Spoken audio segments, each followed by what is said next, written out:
बिस्मिल्लाहिर्रहमानिर्रहीम बिस्मिल्लाहिर्रहमानिर्रहीम। आज जो हम टॉपिक डिस्कस करेंगे वो है एरोमेटिसिटी या हकल रूल क्या होता है। अब देखिए एरोमेटिसिटी क्या होता है। So benzene and those compounds which resemble benzene in their chemical behaviour are called क्या, एरोमेटिक कंपाउंड्स।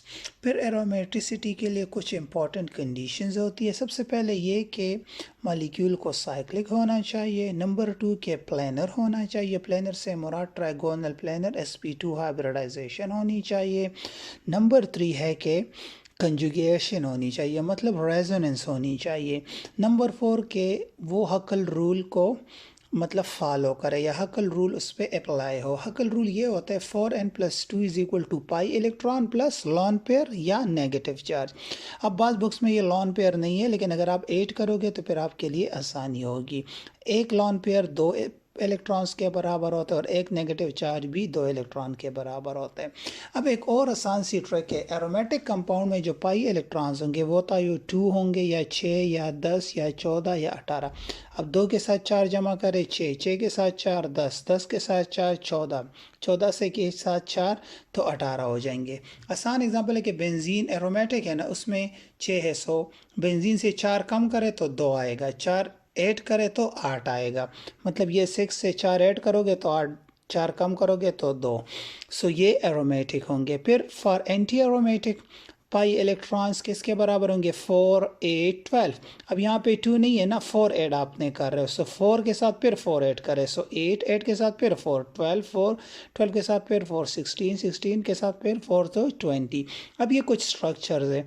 अब देखिए ये साइक्लो, ठीक है, प्रोपीन है विद अ पॉजिटिव चार्ज है इस कार्बन पे। सब देखें यहाँ पे एक पाई इलेक्ट्रॉन, इससे 2 पाई इलेक्ट्रॉन। अब 2 पाई इलेक्ट्रॉन को देखें किस में इंक्लूड है, that is aromatic. So this is aromatic. अब इसको देखें, इसमें कितने हैं, एक नेगेटिव चार्ज है और एक पाई बॉन्ड है। अब मैंने आपको बताया था कि एक नेगेटिव चार्ज 2 पाई इलेक्ट्रॉन्स के बराबर होता है।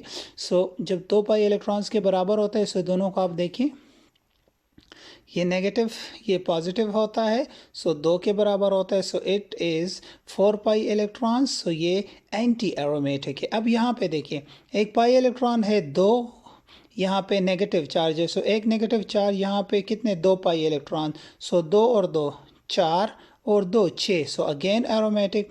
फिर यहाँ पे आ जाए 2 और 2 4। सो ये 4 है और ये पॉजिटिव है। So this is anti aromatic. लेकिन अगर इस स्ट्रक्चर पे यहाँ पे नेगेटिव आ जाए, सो 2 और 2 4 और एक नेगेटिव, सो 6 इलेक्ट्रॉन, अगेन एरोमेटिक हुआ।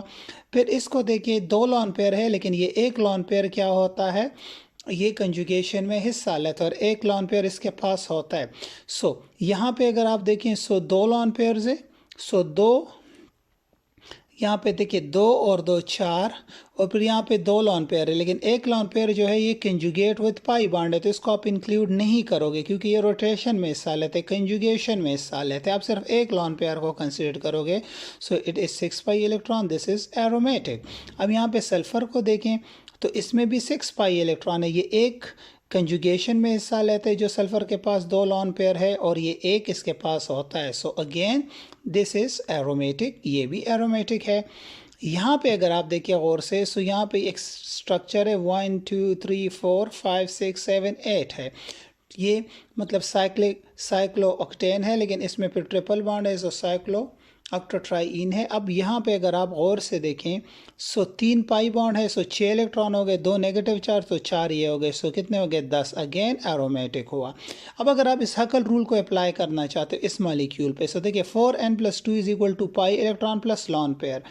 अब यहाँ पे लॉन पेयर के मतलब है तो नहीं, नेगेटिव चार्ज है वो भी 2 इलेक्ट्रॉन के बराबर है। सो 4 2 पाई 2 ये 2 ये, सो 4 हो गए, 4 + 2 कितने हो गए, यहाँ पे 6 हो गए। अब 4n is equal to 6 electrons हो गए।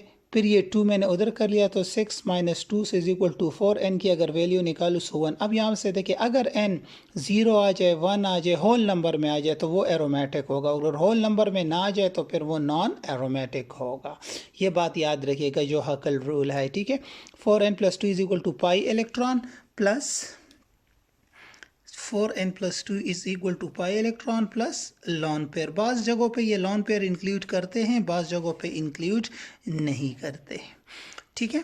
और अगर आप कंजुगेशन को देखें तो इसके लिए मैं आपको एक शॉर्ट ट्रिक बता देता हूँ कि कंजुगेशन किस में होगा, पाई सिग्मा पाई बॉन्ड अगर जहाँ पे हो कोई साइक्लिक हो या नॉन साइक्लिक हो, या पाई सिग्मा पॉजिटिव चार्ज हो या पाई सिग्मा नेगेटिव चार्ज हो, तो इन सब में रेजोनेंस या कंजुगेशन होगी, या पाई सिग्मा लॉन पेयर हो तो इनमें भी रेजोनेंस। अब यहाँ पे इस स्ट्रक्चर को देखें, सो अगर आप इस स्ट्रक्चर को देखें सो यहाँ पे 1 2 3, सो 3 पाई बॉन्ड है, सो 6 इलेक्ट्रॉन हो गए। यहाँ पे 2 लॉन पेयर है, नेगेटिव चार्ज है फॉर एग्जांपल, सो 4 ये हो गए, सो 10 हो गए।